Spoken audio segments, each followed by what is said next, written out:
kenapa mahasiswa sekarang lebih suka mencatat hal penting dari dosen di tablet daripada di catatan? Kalau untuk jawaban cepatnya, mudah. Lebih efektif, lebih bagus untuk otak kalau kita menggunakan pena dan kertas saja. Itu kalau jawaban cepat. Tapi kalau kita ingin mendapatkan jawaban secara komprehensif, begini penjelasannya Rima. Pada saat kita sedang membuat catatan, sesungguhnya yang bergerak itu bukan hanya tubuh, bukan hanya jari. Yang teraktivasi itu pun juga bukan hanya mata, tetapi juga ada otak kita. Otak kita itu Rima, sangat unik. Mungkin rekan-rekan di Prims TV juga rasanya perlu tahu ya. Iya benar. Otak manusia itu secara garis besar ada yang namanya otak besar, ada yang namanya otak kecil. Yang namanya otak besar itu pun juga bisa kita bagi menjadi dua belahan. Ada belahan sebelah kanan dan juga ada belahan sebelah kiri. Masing-masing otak itu memiliki peran yang unik. Kalau otak kecil itu boleh dikatakan sebagai pusat koordinasi gerakan dan juga menjaga keseimbangan tubuh. Sedangkan otak depan itulah yang penting ini. Otak depan terletak persis di kening kita. Disitulah pusat berpikirnya manusia. Sedangkan kalau ada orang yang berkata, otak sebelah kanan mengolah tubuh sebelah kiri, otak tubuh sebelah kiri mengatur tubuh sebelah kanan, itu tidak salah. Tetapi tidak seluruh bagian otak yang berperan seperti itu. Ada bagian otak di otak depannya yang dinamakan sebagai precentral gyrus. Itulah daerah otak yang berfungsi untuk gerakan motorik. Kalau Rima tadi namanya ya? Iya benar dok. Kalau Rima itu misalnya sedang menulis, daerah otak yang teraktivasi itu daerah otak yang dinamakan sebagai precentral gyrus itu. Kalau kita hendak mengingat sesuatu, secara garis besar ada dua bagian yang berperan. Ada yang dinamakan sebagai cerebral cortex, lapisan terluar otak. Ada pula yang dinamakan sebagai hipokampus di bagian dalam otak manusia. Untuk menyimpan memori secara lama, betul di bagian hipokampus. Tapi untuk jangka pendek, itu cerebral cortex-nya sangat berperan penting. Nah sekarang Rima, perkara masalah belajar, penggunaan catatan, perlu Rima dan mungkin rekan-rekan Prims juga perlu mengetahui, kalau kita belajar, sesungguhnya yang berperan itu bukan hanya otak. Kita menerima informasi tidak hanya oleh otak saja. Tubuh kita pun menerima informasi. Dalam hal proses mencatat, bisa diibaratkan sebagai orang-orang yang belajar mengemudi. Belajar mengemudi hanya dengan imajinasi. Belajar mengemudi hanya di mobile game, itu pasti berbeda dengan belajar mengemudi secara langsung. Ada feels-nya. Pada saat kita membuat catatan, di buku catatan kertas, tubuh akan merasakan sensasi tekanan. Entah itu di buku catatan kah ataupun di pena. Yang sayangnya, itu tidak terdapat di dalam tablet apapun. Kalau kita menulis di tablet, tekanannya sama aja.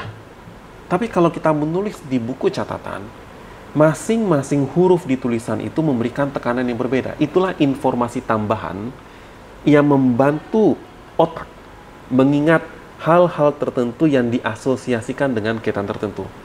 Disitulah saya berani berkata, kalau hendak belajar, mencatat apa yang disampaikan oleh seseorang, menyimpan informasi, daripada di tab, lebih bagus langsung di konvensional. Disitulah saya selalu berkata, juga bukan hanya perkara tablet. Kalau ada mahasiswa yang mencatat dengan menggunakan smartphone, mungkin informasi tersimpan, tapi ia sesungguhnya tidak sedang belajar atau mengingat apa yang ia ketik. Nah, kira-kira begitu Rima penjelasannya. Baik dokter. Nah berarti menurut dokter itu catatan konvensional yang menurut dokter tuh lebih efektif. Kalau dikatakan efektif ya begini Rima, yang namanya belajar itu kan sekarang cukup komprehensif ya. Yang namanya bentuk catatan itu pun juga kadang mengedit, dihapus, dipindahkan segala macam. Kalau definisi efektif adalah menyelesaikan tugas, kita harus jujur, teknologinya maju. Pakai tab itu lebih oke jika pertanyaan efektif menyelesaikan tugas. Tapi jika pertanyaannya adalah untuk kita mampu mengingat apa yang kita pelajari, disitulah konvensional tetap berperan penting. Jadi makanya saya selalu bilang, teknologi boleh maju, tetapi tetap saja kalau untuk otak, metode-metode konvensional itu memiliki kelebihannya sendirilah. Kira-kira gitu. Oh, berarti dokter sendiri lebih tertarik untuk mencatat hal penting itu di konvensional atau di tablet ya dok ya? Kalau saya pribadi sampai sekarang tetap menyediakan buku catatan kecil, kertas dan pena. Memang untuk belajar-belajar atau mencatat hal yang baru, saya pribadi lebih nyaman seperti itu. Saya pun sebetulnya pernah mencoba membuat catatan, saya coba belajar hal-hal yang baru di YouTube atau pembelajaran secara online. Karena kita catat ya, kalau mencatatnya itu di tablet, entah kenapa saya lebih sulit mengingat apa yang saya tulis dibandingkan apa yang saya coba catatkan di buku catatan konvensional. Gimana sih dok memaksimalkan otak kita dalam hal mengingat, menghafal, mencatat, atau menulis dari segi makanan, latihan, atau dokter punya tips dan trik tersendiri? Pertanyaannya sulit ya. jadi gini, pertama, kamu bertanya makanannya apa yang baik? Ya, benar. In my humble opinion, dari pengalaman saya pribadi, kayaknya nggak ada pengaruh-pengaruh signifikan ya. Mungkin mereka-mereka yang bergerak di bidang gizi klinik ya lebih paham. Ya. Cuman, ada satu hal yang perlu kita pahami, bahwa otak manusia itu memiliki sifat yang dinamakan sebagai neuroplasticity. Artinya apa? Kemampuan otak manusia itu memang selalu berkembang. Maka kalau kita itu ingin memiliki kemampuan mengingat yang baik, maka yang bisa kita lakukan itu adalah melatih diri kita untuk selalu mengingat. Jangan gara-gara mencoba menghafal 1 atau 2 mata pelajaran sulit lalu kita menyerah. Tidak seperti itu. Tapi kalau kita membiasakan diri dan memaksakannya, itu bisa. Dan ada satu hal yang menarik nih. Kalau tadi Rima bertanya bagaimana agar kita bisa mengingat sesuatu, perlu dipahami yang namanya mengingat itu ada yang dinamakan sebagai intrinsik ataupun ekstrinsik.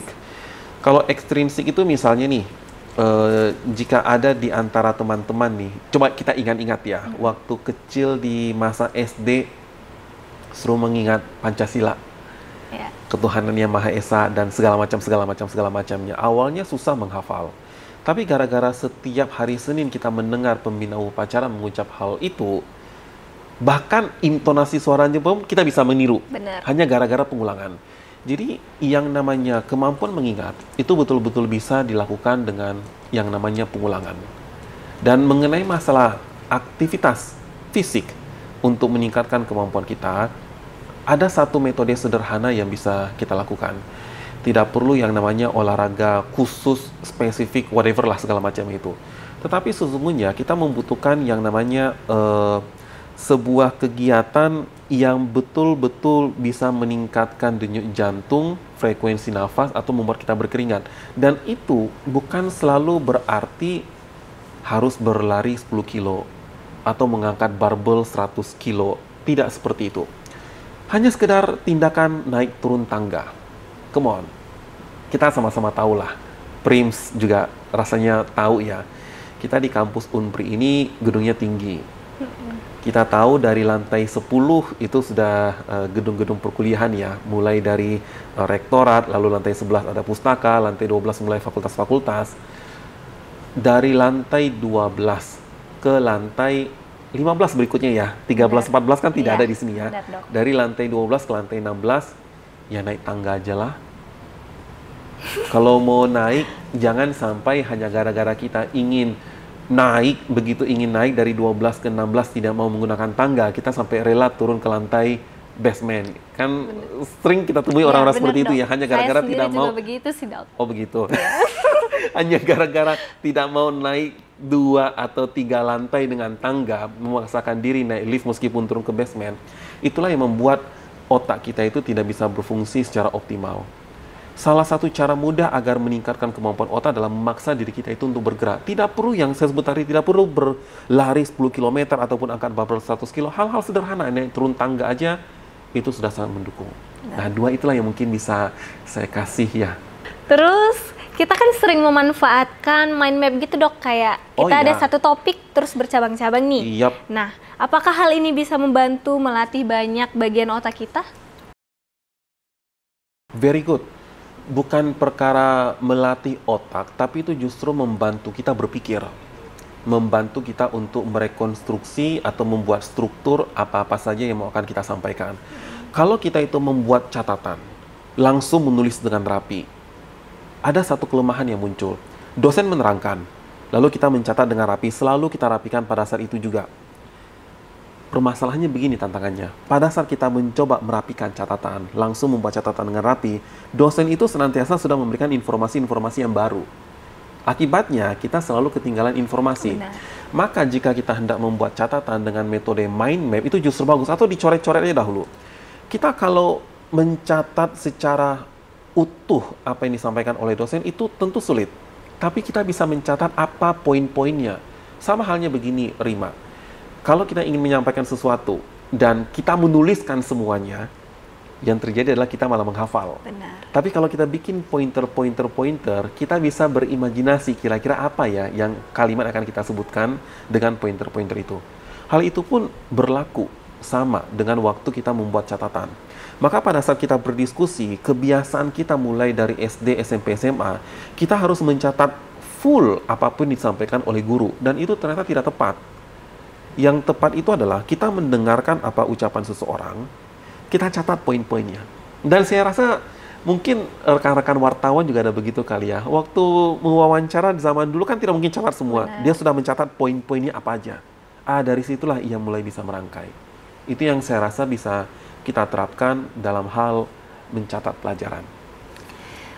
Baik, selanjutnya dok, ada nggak sih dok tes ilmiah yang relevan untuk metode belajar kita selain mind map?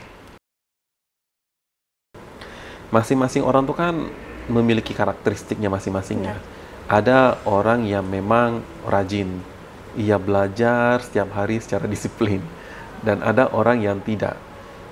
Berdasarkan pengalaman saya, setelah menjalani perkuliahan pembelajaran mulai dari SD, SMP, SMA, S1, saya tidak ada S2, profesi, lalu langsung S3. Saya kira menemukan satu hal, tidak ada formula palu gada, main hantam semuanya untuk semua orang. Masing-masing orang itu memiliki keunikan dalam belajar. Maka sejatinya yang paling tahu metode apa terbaik untuk diri kita adalah diri kita sendiri. Sama halnya dengan Rima. Rima dengan saya cara belajarnya berbeda. Maka tidak mungkin metode saya akan digunakan kepada Rima. Metode saya belajar adalah saya belajar apa yang saya suka. Kalau saya tidak suka, saya tidak perlu belajar. Tetapi tentu ini nggak bisa diterapkan kepada Rima yang kalau nggak salah masih kuliah ya. Benar dok. Saya juga ingat waktu saya masih kuliah dahulu, saya juga dulu kuliah di kedokteran, saya suka dengan topik otak. Tapi saya tidak suka dengan topik-topik yang lainnya. Apakah saya boleh memilih? Kan tidak. Sebagai mahasiswa memang harus mempelajari semuanya.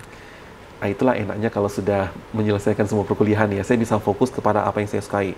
Tetapi kepada rekan-rekan semua yang memang harus suka tidak suka mempelajari semua, maka harus bertanya kepada diri sendiri. Metode belajar saya yang paling oke itu apa ya? Kalau jawabannya adalah malas, tidak mau belajar, itu bukan tidak kenal metode, itu memang orangnya pemalas.